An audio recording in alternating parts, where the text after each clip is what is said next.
Hello, my friend. Hello, mate. How are you? I'm filling in the pink today. Pretty in pink. I wish we was doing that film instead of this one, I must admit. But not spoiling that we're really looking forward to this one. Not spoiling. Yes, that's the one. Yes. Yeah. So should we let people know what we're doing? I think they know from the thumbnail.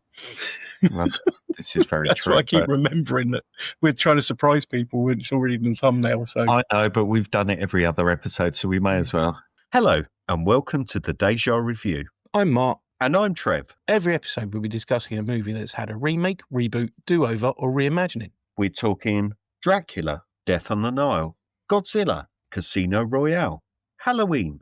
So sit back, relax, and we'll take you on a journey of discovery about some iconic and not so iconic movies. 2 long-time friends, 1 podcast. This is the Deja Review.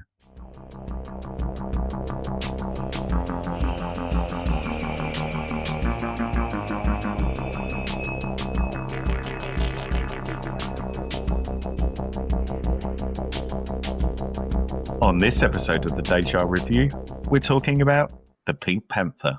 Cool or not cool. Depends on your view. So come on then, Trev, give us some background. The original. Okay, so the Pink Panther, released in February 1964 in the UK, distributed by United Artists, estimated budget 3 million, estimated box office 10.8 million, screenplay by Maurice Richland and Blake Edwards, directed by Blake Edwards, who's also done Victor Victoria and the other Pink Panther films. Rotten Tomatoes critic score 89%, audience score 78%, and a cast of David Niven, Peter Sellers, Robert Wagner, Capucine, and Claudia Cardinale. Mark, do you want to give us a synopsis? A clumsy inspector travels to Cortina d'Ampezzo, Italy, to catch a notorious jewel thief known as the Phantom before he conducts his most daring heist yet, a princess's priceless diamond known as the Pink Panther. The Rinky-Dink Panther. Yeah, it's as plain as your nose. So, come on in. What do we want to talk about on this one? I haven't got lots. We both struggled with this, didn't we? Well, this is the thing. When we did this, I thought, I'm really looking forward to this one because I remember watching this film when I was a kid. Yeah. Always used to be on, I think, around about Christmas time, and it was sort of like, and I remember watching it, and I remember really enjoying it.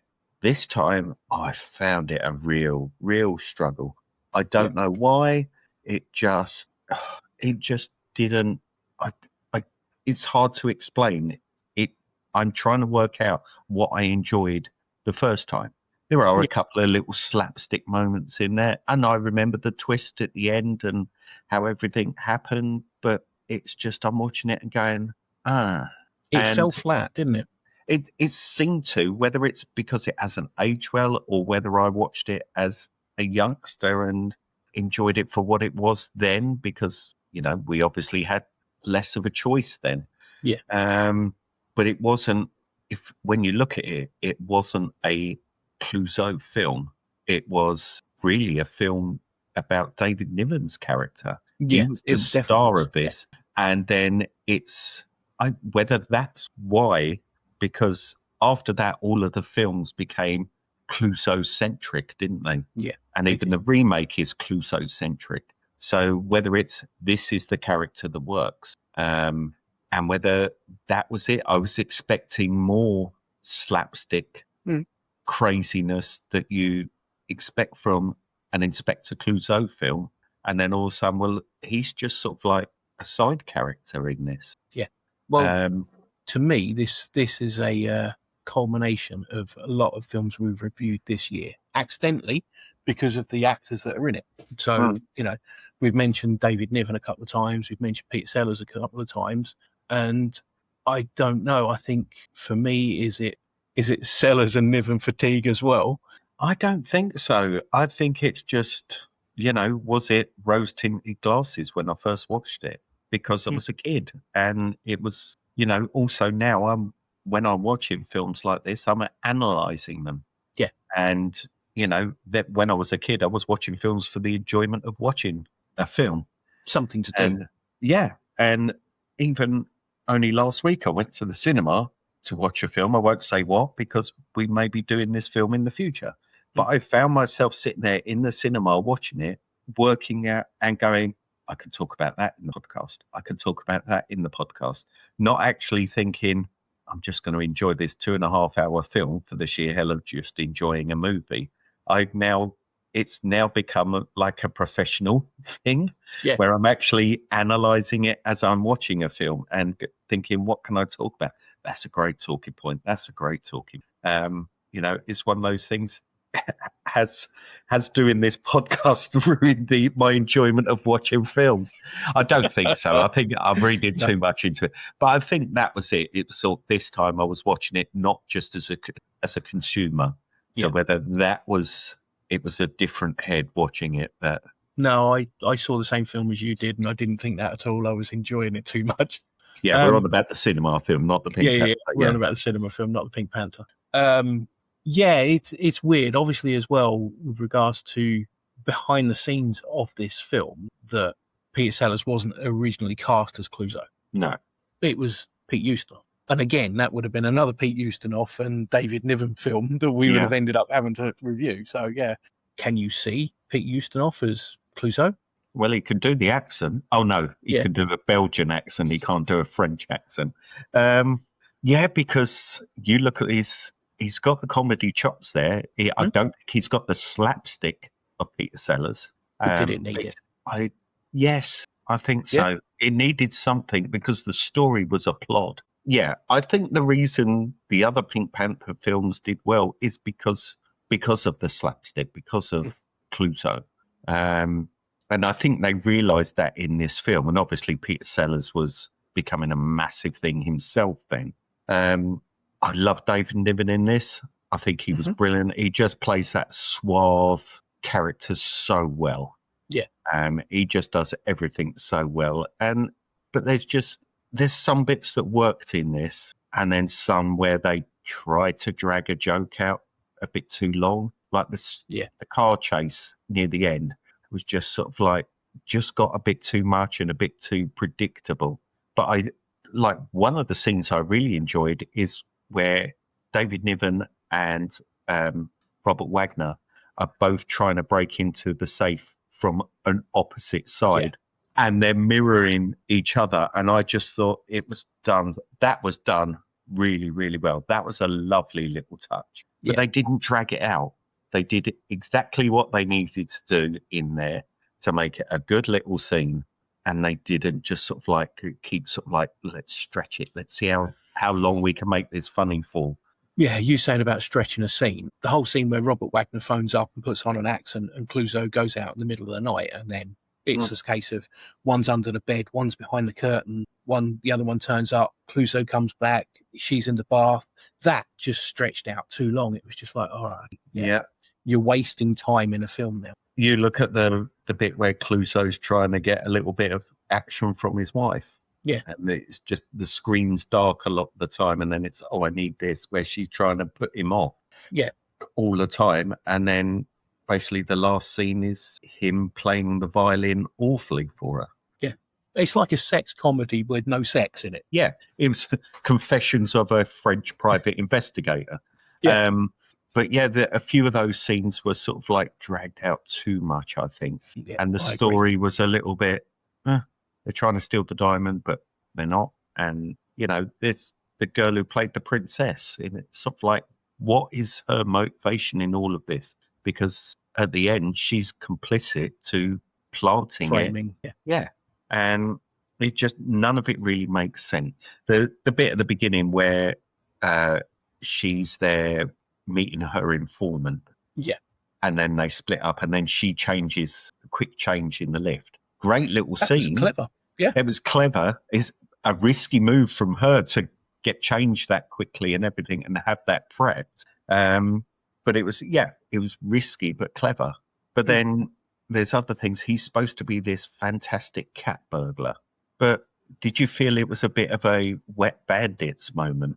He's leaving a glove with a P on it, so they know exactly which robberies to pin on them. Like the Wet Bandits. Oh, we know which ones they did in Home Alone. We know which houses they robbed because they left their taps on everywhere. And it's like, you're supposed to be this great cat burglar that nobody knows about. Why leave a clue? And also in this day and age where you can just turn the glove inside out and get fingerprints off of it. Yeah, exactly. Well, okay, it's very slightly different in the 60s. They wouldn't have been able to do that. But I just don't see why leave a clue anyway. Because now they're linking all of these robberies because they've said they're happening all over the world. Yeah. All of a sudden, you've just got one person investigating all of those robberies, where if he didn't leave a clue, you'd have all these different police forces investigating all different ones and not linking them together. There was a tie. Yeah. Yeah, I agree. So the animated Pink Panther almost became more popular than the actual film itself. Now, I think looking at it these days, more. I think it has. Yeah. Well, even before that, it's sort of my first memory of the Pink Panther is the cartoon. Yeah, the 60s cartoons. The 60s with cartoons. The awesome car. Yes. But yeah, I think that I still would, maybe not so much now because they don't really show Pink Panther cartoons, but then again, cartoons have changed. You don't really see many of the old Hanna-Barbera or anything like that nowadays either. But of its time in the 70s, if the Pink Panther was on, I used to watch that because there was always like a Pink Panther one, then an Inspector Clouseau, and then the Pink Panther one. And the Aardvark. There was the Aardvark one, and there was also the one with the dragonfly. Yeah. I can't remember what dragonfly, and was it Crazy Legs Crane? Crazy Legs Crane, yeah. Yeah, it was sort of like a Pink Panther one either side with either an Inspector Clouseau, Crazy Legs Crane, or the Anteater in the middle of them. Well, that's the thing. So the Pink Panther never actually had a voice in any of these up until the cartoon that was released in 1993. See, I picture him with an English voice, a posh English voice, yeah. I don't know why. I must have seen the one with him speaking, but I've got him with a posh English accent, so I don't know where I got that from. Mancini's theme tune. That's iconic, isn't it, really? Yeah. It's one of the defining elements of this film. And it's actually the album, the theme tune is ranked number 20 out of the 25 greatest American scores. It's understandable. Like I say, it was used for the comics or the cartoons. It was used in all the latest films, even though the remake have got an updated version of it in there. Of the opening, yeah. Yeah. I don't think you can have a Pink Panther film without that music now, really, could you? Of course not. Not at all. But regards to the music, we'll come on to a bit more music later with the cast member that was in the remake. But Fran Jeffrey, the whole breaking the fourth wall sequence to do kind of like a music video, I just didn't get that. Yeah. I think that was just a thing to basically show that all the characters were in the same place. Yeah. Because you'd seen them all separately up until that point. So it could have been like, well, he's at this hotel. I think that was just to show they were all in the same area. Mm-hmm. Do you see what I mean? Because they're all round a table and but why was it filmed to camera? I don't know. It was really I can understand a Deadpool scenario where he talks to the camera, but it's gone from this film into someone doing a music video singing to the camera and then going back into the film itself. It was just like, okay, I don't get this. No, this it was a little bit weird, yeah. So, yeah, very, very strange. Did you have a highlight in this film? Not really. No, like I say, that safe scene was very well shot, but there wasn't much else. I did like the line where he gets his Stradivarius violin repaired, and then he plays it awfully. And he goes, better than ever. Yeah. And it's sort of like, what? But you can see why they basically took his character and ran with more films with him than anything else. Because I just don't think you could have made any other. David Niven was a David Niven character that he'd been in many other films. Robert Wagner is the same sort of character he's played in many films before that and after. Yeah. And really, there wasn't much else. When I was half waiting for Herbert Lom to turn up, and then realised he wasn't in this one. He was in all the subsequent films. But he became such a big character himself that not having him in this just seemed weird as well. Yeah, I agree with you completely. He's he's one of those characters that pretty much defines the Pink Panther films, the same as Kato. Exactly. And I think that's the issue. So we haven't discussing the first film. We've discussed the first film. Regards to the subsequent Panther films, I think some of the subsequent Panther films were way better than this original. But that's and why are more inkinned to the remake. But is that why this one seemed like, well, why did I enjoy this? Because Kato wasn't in there. Yeah. Chief Inspector Dreyfus, he's not in it as well. And those are the things that became iconic with Clouseau. Yeah.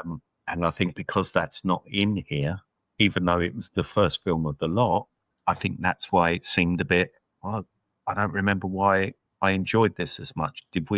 In those days, did we just put them all in one bundle together, if you see what I mean? But you forgot. It's been so long, you've forgotten the boring bits, and you're now highlighting it. Yeah. Yeah. Maybe that could be the point. But, right, do you want to move on to the remake? Not really, because it's just as bad, but let's go for it.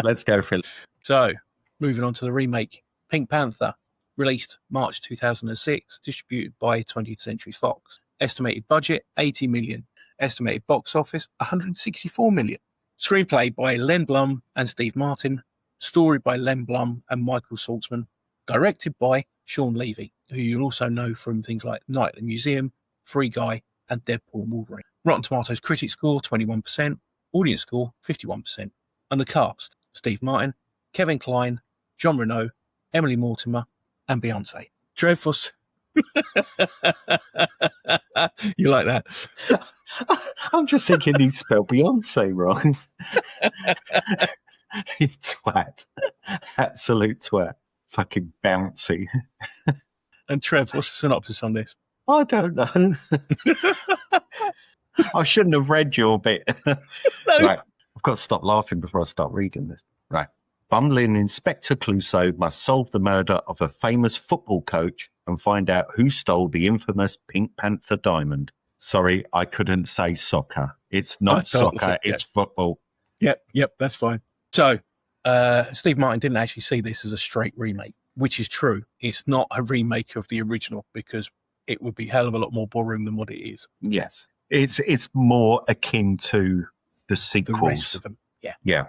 I enjoyed it. I know you didn't by the sounds of it. Who are you and what have you done with my mate?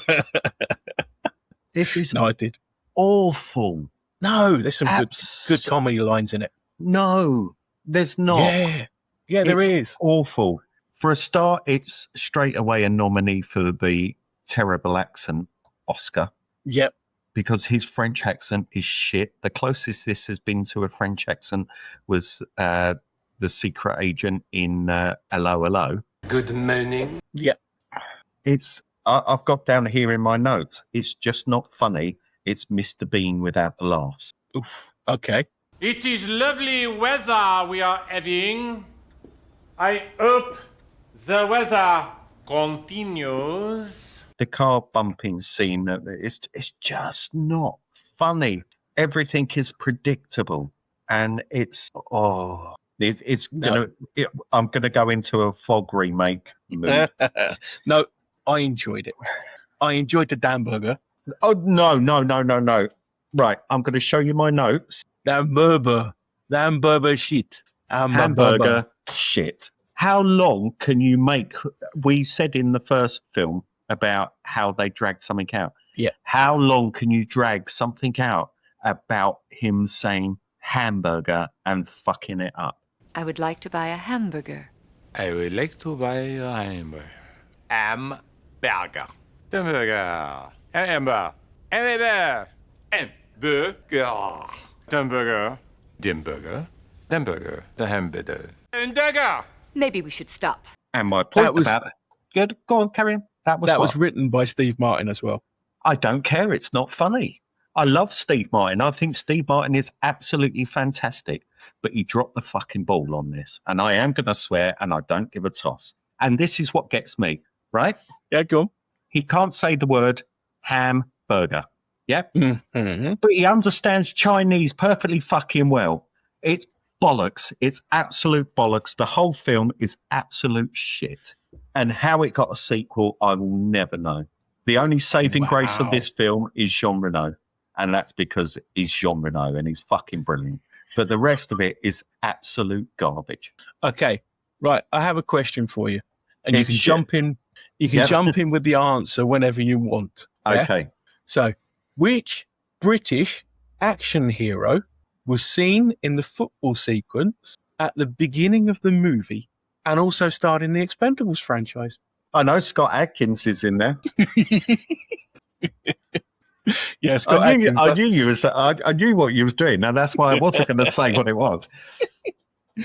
I think it was a shocker seeing Scott Adkins at the front there. Yeah, It's just like, what? Yeah, so you're not a fan of this film then? not at all in the slightest. I found this harder than the original to watch. Seriously? Okay. I just didn't find it funny at all. It was just too predictable. The Mhm. bits where she's trying to do something and it looks like she's giving him a blowjob, and Sean Reno's there looking and going, "Oh, what's going on?" It was just everything was predictable. And then let's have 3/4 of the film about that he can't say hamburger. The thing is, he's supposed to be this bumbling, idiotic detective, which is what the Clouseau films, but no, he actually knows exactly what's going on the whole time. And it's just like, make up your mind. What kind of character is he? Is he actually really intelligent? Are they trying to make him like a Columbo? Yeah. But I don't think they are. Because for a start, the first thing he does at the beginning is put the cables on the wrong way on a battery. For a start, that wouldn't make it go really, really quickly. It just wouldn't do anything because you put them around the wrong way, you dickhead. But it's just not funny. And his accent is awful. At least try and put on the accent. Clive No. Owen bit. That is a good bit. That is the only good bit of the film where he plays like I did like the line where he goes, he's 006, was it? I am Inspector Jacques Clouseau. I am here on a very important case. Boswell, Nigel Boswell, Agent 006. Know what that means? Of course I do. You are one short of the big time. But, that was a clever little sequence. The leotard, where one side is the curtain, the other side is the wall. Yeah, it's all I right. thought it was funny. But also the improvised dancing. How long did that go on for? Mm.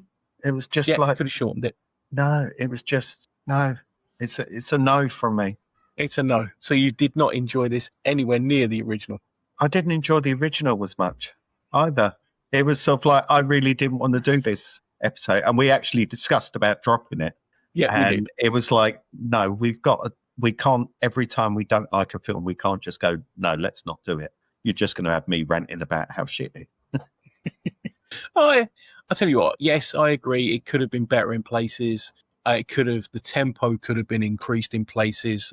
As we said about the original, there's some things that went on a little bit too long than they needed to. But yeah, I actually enjoyed this film more than the original. A lot more in comparison to the original. So some of the thing we're saying about sort of like dragging some things out, there was one bit which was really clever. And I think they could have carried it on in the film. So the bit where he leans on the globe and it starts rolling Yeah. out the door. Which was a nod to the A original. nod to the original, but where in that one he leant against it and it spun and he fell over. Yeah. But then later on it comes back where it knocks the cyclist off. Yeah. Wouldn't it have been nicer right near the end where there's like one of the bad guys and all of a sudden this ball just comes running in and disarms him, or just to have it. I know we got it for that bike clip, but just something that happened right at the beginning of the film to actually have some sort of impact at the end. It would have been nice if not do it every 10 minutes because it would have been too much. It was nice that they brought it in for that one for knocking the cyclist over, but it would have been nicer if they'd have brought it in right near the end as well. Just sort of something where like someone's there aiming a gun at them and it just sort of comes across and hits, or it rolls back and lands back in the stand. Well, Sony bought MGM partially way through the making of this film. So they then had to spend about $5 million on reshoot. Now, in some of the deleted scenes, I think you get the element of what the original film was supposed to be like. And it was more akin to things like Airplane, because there's a sequence in the deleted scenes, which if you can find it, have a watch, which I thought was really funny, that he gets on an airplane and Ponton is in economy class and he's still walking with the flight attendant to about 15 different rows behind the back, and he is in the last seat on the plane, which is like a deck chair with a piece of string as the seatbelt. And of course, she's asked him, what do you want, the fish or the chicken?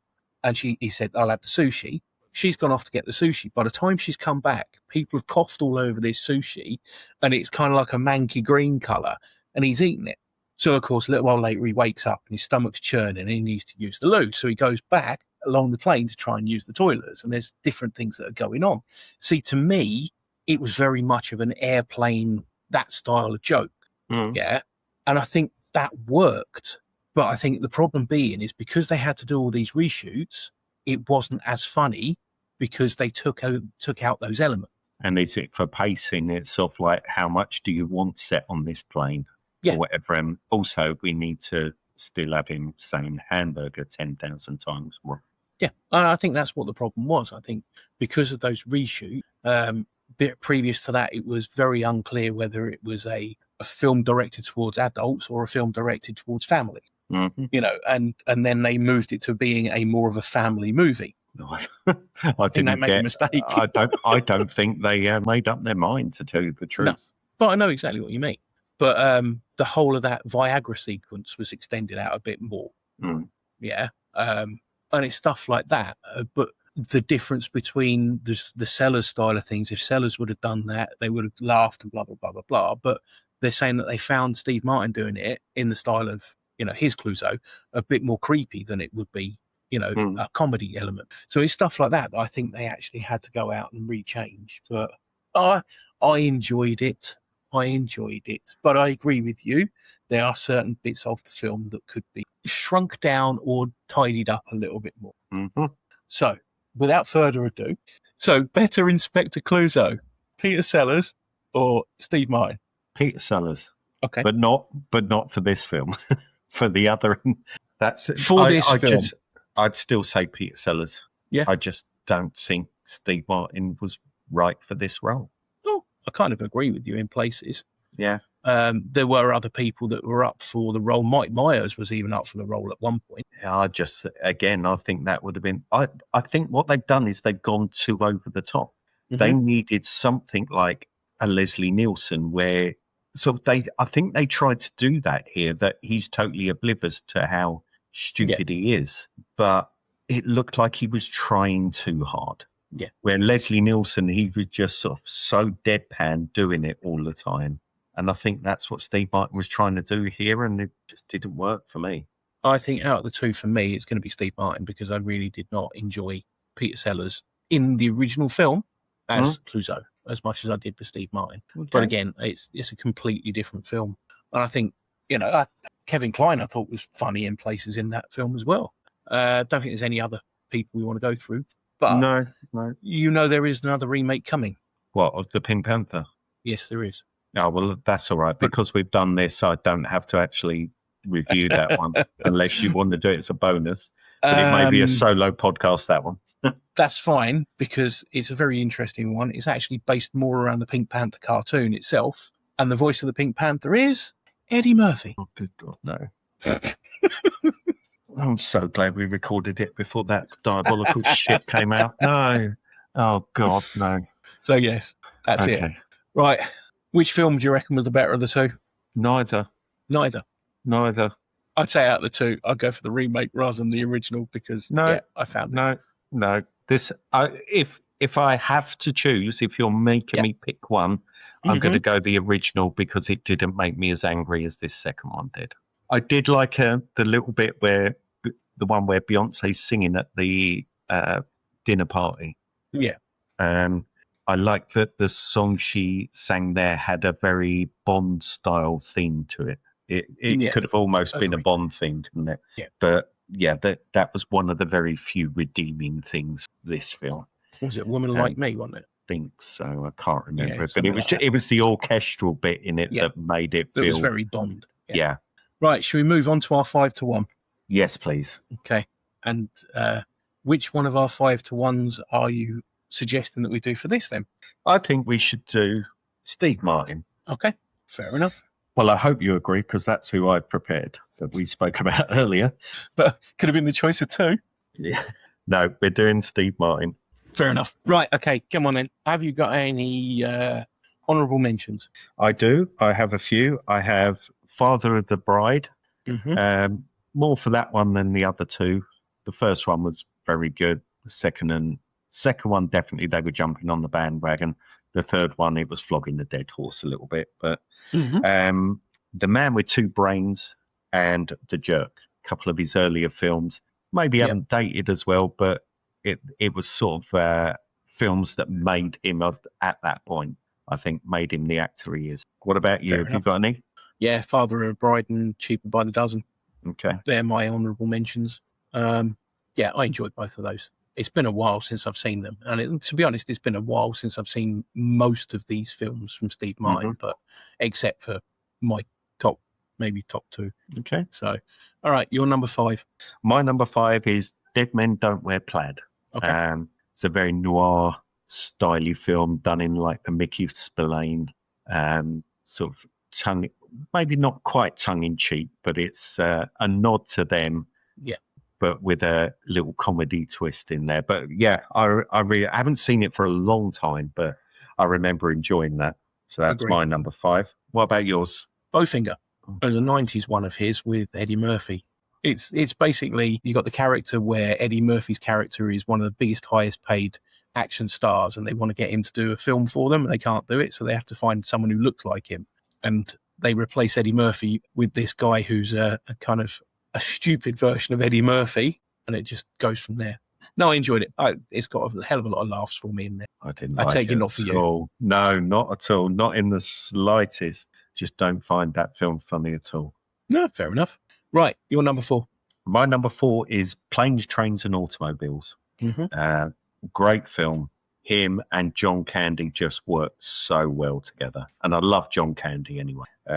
He was a comedy genius. And yeah, the film's so good, so funny, moving as well, nearer to the end. I won't spoil why, but yeah, it's just a great, fun film. What about you? What's your number 4? My number 4 is something different. It's actually a special that he did with Martin Short. So it's actually Steve Martin and Martin Short, An Evening You'll Forget for the Rest of Your Life. And that, to me, it was just a load of sketches from the pair of them. And it's just hilarious. So, yeah, that's well worth watching. And, yeah, it's the pair of them are just so good. I know they've done that series, Only Murders. I've never watched it. I will watch it at some point because I enjoy their acting together. I think that show, I've not seen it, but I think that was because Martin Short had his own show, the Martin Short Show. They also did things like Saturday Night Live and stuff like that. So I think they were taking clips from, or it wasn't clips, it was reenacting some of those sketches from those, weren't they? No, it was actually plus some newer ones in there as well. And it was also characters you knew about as well. Yeah, but it really leads you on to realising how the pair of them have, other very high skills, like Steve Martin's musical ability is just absolutely fantastic. So it's stuff like that I think was good. I think it's on Netflix at the minute. There's actually a documentary about Martin Short. Right. And that's well worth a watch. That's quite moving, but they've got so many people. Steve Martin's on there, and you'd be surprised how many famous people they've got agreeing to do interviews. There's loads of old cine footage as well of him when he was first married with kids, and some of the people he had at the parties is unreal. I recommend watching it. You'll be gobsmacked at some of the names on there of people who we're friends with. Okay, and your number 3? My number 3 is Dirty Rotten Scoundrels. My number 3 is Dirty Rotten Scoundrels as well. Lovely. I can see where this is going. Yes. It's such a good film. Absolutely fantastic. Michael Caine was brilliant as well. Yeah, Michael Caine's brilliant. He doesn't do comedy that often, but when he does, he really picks the roles well. And it's just him and Steve Martin, Ruprecht with the fork with the cork on, stabbing himself in the eye. With the patch already on it. Yeah, but it was just such a funny film. It's a very dry humour. Mm-hmm. and it's very dry and a very visual humor, and a great twist as it ends up at the end. But it's just such a good film, such a good film, and the location of it is beautiful, absolutely stunning. And also one of the films where Michael Caine puts on a different accent rather than his own. Yes. Yeah, that's only a couple of those. Or he does it half well. He does other accents and he does them awfully. So, yeah, okay, that's fine. So that's cleared off our number threes. So I'll go for your number two now. My number two is a series you mentioned just a little while ago, Only Murders in the Building. Yeah. It's a Disney series, him, Martin Short and Selena Gomez. And there's so many other famous actors who appear in it as guest stars. Yeah. And it is brilliant. It's so good. And each series sort of links into the next one and then links into the next one. And it's really, really well written. It's definitely comedy, but it's not in your face comedy. Right, yeah. It is like a detective. Well, they do a podcast. What idiots would want to do a podcast? But yeah, it's about the three of them doing podcasts about a murder podcast, but then it ends up being about the murders in their building. And it is just, it's so well written. I think you'd actually enjoy it. Give it a go. So it can be a bit of a slow burn, but it really is good fun. And it keeps me guessing all the way through for each season. Fair enough. What about you? What's your number two? Contentious, because I know it's going to probably be your number one, so I won't really say too much about it. Three Amigos, class film. Absolutely. Just the three of them together is just pure comedy genius. And you go back to early part of the film where they're trying to break in to get their costumes. And at the end of the day, the film is hilarious. So we'll come back to it when you mention it in a couple of seconds. So, Trev, what's your number one? My number one is The Pink Panther. No, it's definitely not. Mine is The Three Amigos. Yeah. It is such a funny film, so well written. Even now, just sort of like picturing it in my head, I've got so many funny scenes where it's sort of like you've got to go and find the singing bush. And there's a bush they're singing, and they're trying to go, "Excuse me, are you the singing bush? Are you the singing bush? Are you the?" I think it's the singing bush. And then they're trying to summon the invisible swordsman. Yep. And he just fires the gun, and you just see this dust shape appear, and you've just shot the invisible swordsman. But the bad guy, the infamous El Guapo, so good. There was just so many funny moments. So he's infamous. He's more famous. Yeah, he's not just famous; he's infamous. Yeah, it's just so well written. It's so well acted. It's a funny film. This is what the Pink Panther should have been. Just saying. Yeah. What about you? What's your number one? And please don't say it's the Pink Panther. It's not the Pink Panther. You'd be glad to hear. Thank God for that. It's a film called All of Me. Okay. Which is an old film with him and Lily Tomlin. She dies, but she wants to be brought back into a body of a younger woman, and it all goes wrong and ends up comedy of errors. She inherits half of his body while he's still alive. So there's arguments going on in the head, and there's hilarious play with the fact that she doesn't know what to do when going to the urinal, and she owns half of his body. And it's all stuff to go try and get her out of the body, and they end up falling for each other and blah, blah, blah, blah, blah, blah, blah. And there's someone in the background that's trying to claim her money. It's a film that's just stuck with me for years since I first watched it. And it's absolutely hilarious. I think I've seen it maybe once, but it's never stood out for me. Yeah. For me, that's the standout, just Steve Martin on his own film, if that makes sense. Mm-hmm.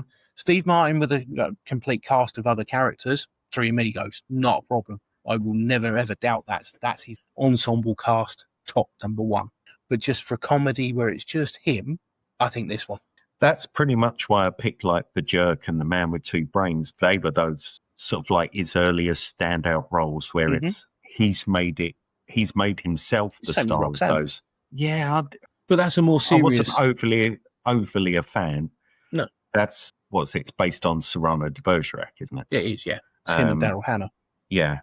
And I think the only reason that became as popular as it did is because Daryl Hannah was huge at that point.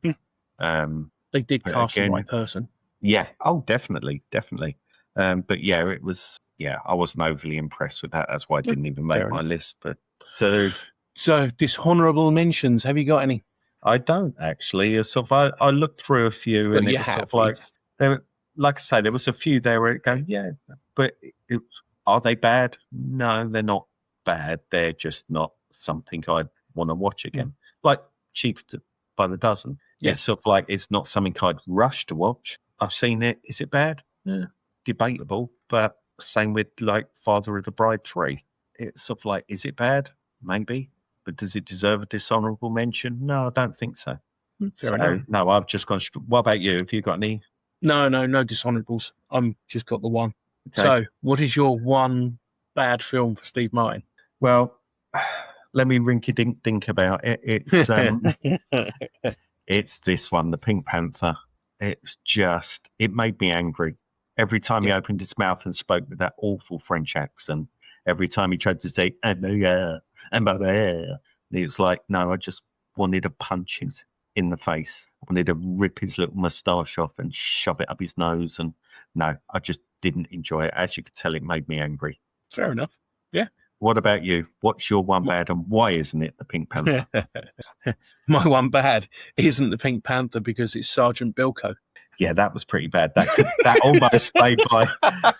almost made my dishonourable mentions, but I thought no, it's still not as bad as Pink Panther. So Oh no, mate. Bilko was horrendous.